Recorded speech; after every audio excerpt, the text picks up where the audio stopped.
Hi there. As part of our TDA Talk series and the Future Design community, I'm here today with Anne Stevens, Director of UX, one of the biggest pharmaceutical brands in the world, AstraZeneca. Anne, I'd love it if you could introduce yourself. Hi, Kim. Yeah, my name is Anne Stevens. I'm a director of UX at AstraZeneca, as you just said, and I'm really happy to be talking to you today. Thank you. So you've worked in lots of different businesses. Can you give us a quick overview of where you've been? Yes, I have been in lots of places because I've been working in UX for over 20 years, which definitely dates me. I won't tell you how old I am. Yeah, so I've worked in a lot of different places. I started my career in an agency, but since then I've been mostly focused on e-commerce companies such as Tesco and Just Eat, and lifestyle companies such as Channel 4 and Culture Trip. But now I'm at AstraZeneca, where I've been for about 18 months. Wonderful. And obviously, the pharmaceutical industry is very different to your previous roles in consumer-led businesses. Were there any challenges that you faced? And, well, how quickly did it take you to adapt? Yeah, it's completely different. I think when I moved to AstraZeneca, I felt like, it was after 20 odd years of doing something quite similar, I thought it was time to do something different. And time to use my UX skills to kind of give back a little bit. Obviously AstraZeneca is a pharmaceutical company, and we develop a lot of drugs for cancer as well as the COVID vaccine, which we're more well known for. So yeah, it felt like an opportunity to use my skills for good. But it has been completely different. When I joined, people said, "Oh, you'll feel like a newbie for at least the first year." And I was like, "A whole year?" But I mean, Wow. that's true. And bear in mind, I've only been here for about 18 months, so I'm only just getting over that newbie phase. It is completely different. I came from an environment where it was all about the consumer most of the time, measuring consumer engagement, sign-ups, checkouts, all these kind of things. And working in pharmaceutical life sciences is not like that at all. Most of the work that we do here is actually internal tools for the AstraZeneca staff. So the biggest challenge that I've had has been designing and working on tools for AstraZeneca scientists. So Okay. those who actually develop the drugs that we go to market with. And that task is incredibly complex because unless you have a PhD in the same branch of science they do, you will never understand what it is they actually do. And so it's really a lot to get your head around, and a lot to get just enough knowledge to understand their needs and their pain points as you would for any user, but just in a much more complicated environment. Yeah, well, that sounds really fulfilling, though. And can you give us a bit of an insight into your team? Sure, yeah, AstraZeneca is a huge, huge company. I think there's about 80,000 people work for AstraZeneca globally, and our team is only around 20. So we are very small fish in a very big pond, but we are also a global team spread across lots of different countries. And because we are such a small team, we operate as more of an internal agency. So we're not embedded in products. That would be impossible because AstraZeneca probably has hundreds, if not thousands, of digital products. And so, we move around as needed, which is really nice because it means that we can work on the things that are most interesting to us and that will have the most impact. And there's a lot of variety as well. So I might be working on something very niche for a very specific branch of science one day, and then the next day I might be working with our HR team on improving onboarding for all our global employees. And so there's a nice variety, and everybody in the team is a kind of hybrid mix of user research and UX design. It's one of the few companies I've worked at that really prioritizes user research because our user base is so complex. We really do have to spend a lot of time understanding their needs before we can go anywhere near designing a solution for them.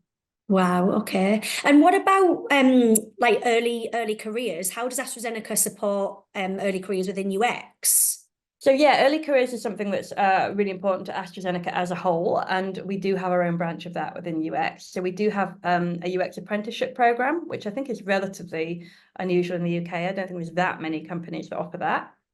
So that's based out of our Macclesfield office because it's tied to Manchester Metropolitan Uni. So our apprentices are degree apprentices. They're with us for 4 years. They do their degree in UX at Manchester Met Uni, and they spend about 1 week of every month at university, and then 3 weeks working on the job with us. So they get the theoretical education as well as the on-the-job training as well. So we have 2 apprentices in our team at the moment, and hopefully in coming years we will recruit more as well.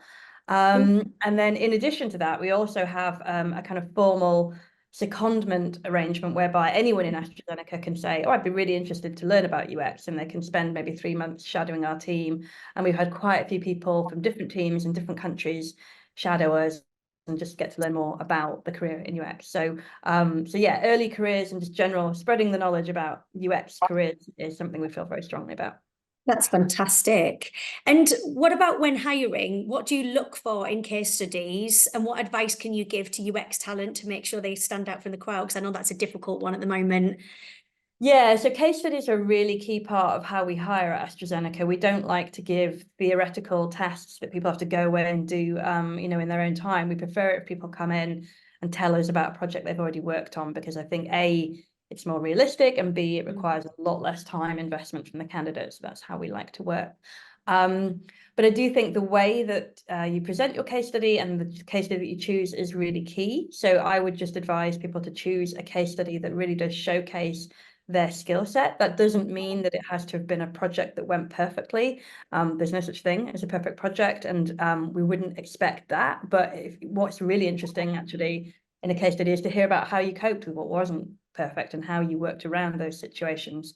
The other thing is just to make sure you tell your story really well. When people come in to present a case study to us, they're obviously talking about a company that they've worked at in the past and a problem they've dealt with that we know nothing about. And people can have a tendency to jump straight in without setting that context. So make sure you set the context of where you're working, who you're working with, what the goal of that company was, and then really think carefully about your case study in terms of, what was the purpose? Why were you doing that work? What kind of steps did you take along the way? What setbacks did you have? How did you deal with those setbacks?